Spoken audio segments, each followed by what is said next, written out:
Is domestic first class just another casualty of 2020? Hello, jet setters. I'm Jeb Brooks from greenergrass.com, and in this video, we'll find out.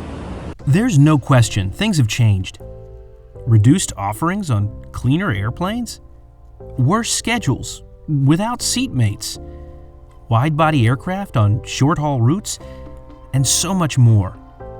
And many travelers say airlines use these changes to cut costs, and that may be true. But I'm not making excuses for them.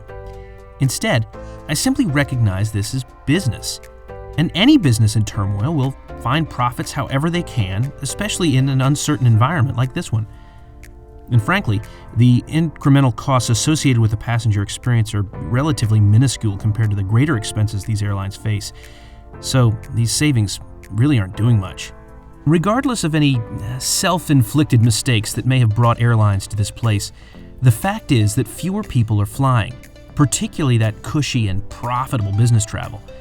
In fact, some analysts predict that technology has replaced between 19 and 36% of business travel permanently. And that reality, along with a legitimate desire to limit contact between employees and customers, leads to what you're about to see from Alaska Airlines on an A321, American Airlines on a 737, Delta on a 757-300, and I flew with United on an Airbus A319. And now, I'm going to compare what these airlines offer in terms of first-class domestic travel on their narrow-body aircraft. For several years, I've rated international first and business class flights on an admittedly subjective scale I jokingly call the Jeb score. It considers 5 categories: the lounge, the seat, the in-flight entertainment, the food, and the service. It occurs to me it would make sense to use those categories to compare these domestic first-class experiences. At the end, we'll name the Jeb Score award-winning U.S. domestic carrier for 2020. A trophy will be available for purchase by the winning airline, but not for me. I make videos, not trophies. They'll just have to buy their own. Anyway, it's important to realize domestic first class in the United States does not look like what you may consider when you hear the term first class. These are not fully enclosed suites or completely flat beds you might see from some other international airlines. I'm also not highlighting wide-body transcontinental premium services from the Transcon Throwdown I did a couple of years ago. In fact, that's why I did not include JetBlue, because their industry-leading first class offers a fully flat bed. Instead, this is about standard, domestic, narrow-body, first-class experiences, and including a fully flat bed just wouldn't have been fair. And yes, you can find narrow-body planes with lie-flat seating on certain domestic routes, but those are special cases. So let's get into the Jeb Score Matrix in order to determine who offers the best standard domestic first-class experience today. We'll start with the lounges. If you're like a lot of people, when you hear first-class lounge, you imagine a place to get away from the hustle and bustle of the airport, a place of serenity to relax and enjoy sumptuous food and superior wines. You might even imagine buying a first-class ticket guarantees you access to such a place. Well, I'm here to disappoint you. That's probably not the case, at least with a domestic first-class ticket.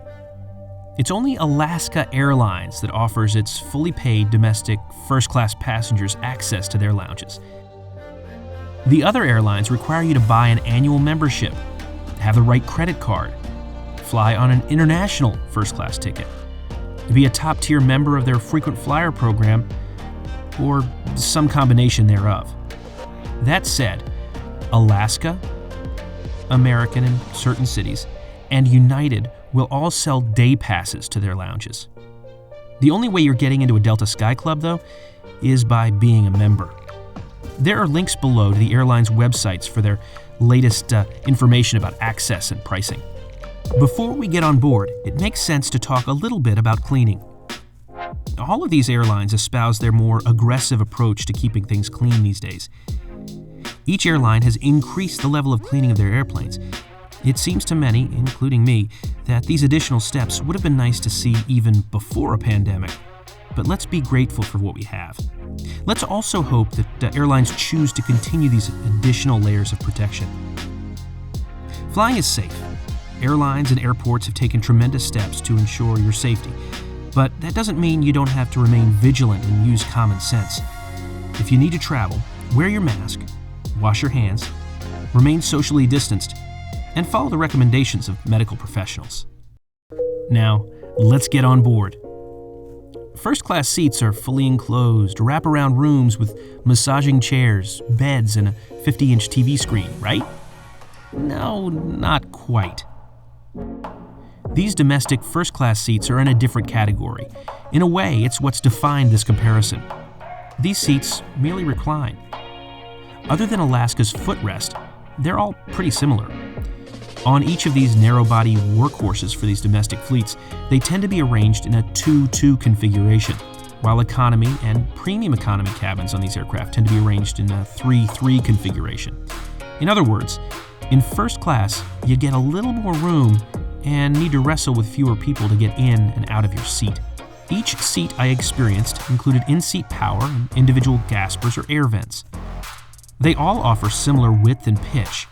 Pitch being the distance between a point on a seat to the same point on a seat in front of or behind it. The largest seat award among the flights I took goes to Alaska, and the smallest to United.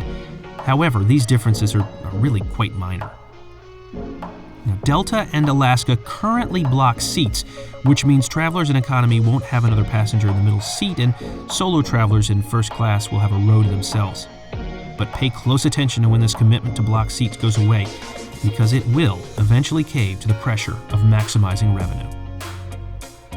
The tray tables offer sufficient room to work or eat, but not both at the same time.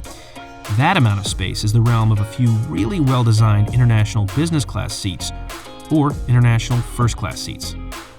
And that limitation is precisely why in-flight entertainment is also a crucial component of the in-flight experience.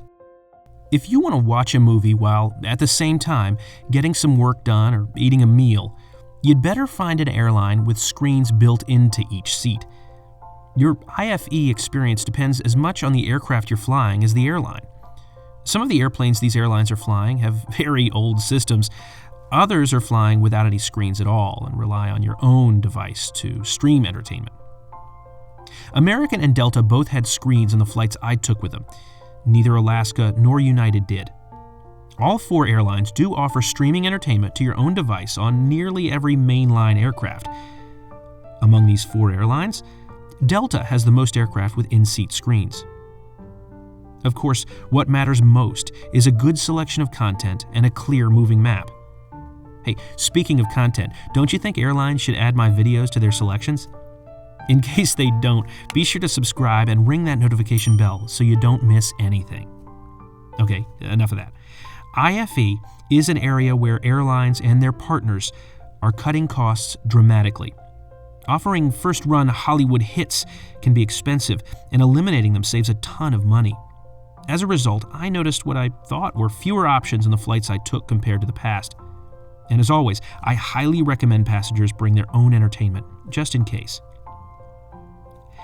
Internet was available for a fee on each of these flights. In terms of what I saw, I'd say the winner of this category was American Airlines because the screen on the 737 I flew was responsive and large. That said, not many of their airplanes have built-in IFE, so it's tough to call them a runaway winner. What about something to chew on while you enjoy that in-flight content? It took years for airlines to bring back food like they had before 9/11. Unfortunately, we've lost those gains again. We'll see how quickly they come back this time. Today, Alaska has a reduced beverage offering and a cold meal on longer flights. American will give you a complete choice of beverages, including liquor, and a cold sandwich on many of their flights. Delta's offering is extremely reduced. They only provide beer, wine, or water. That's it. No ice, no coffee, no soda. Just beer, wine, or water. Food is also quite limited, with only snack boxes offered on their longer flights.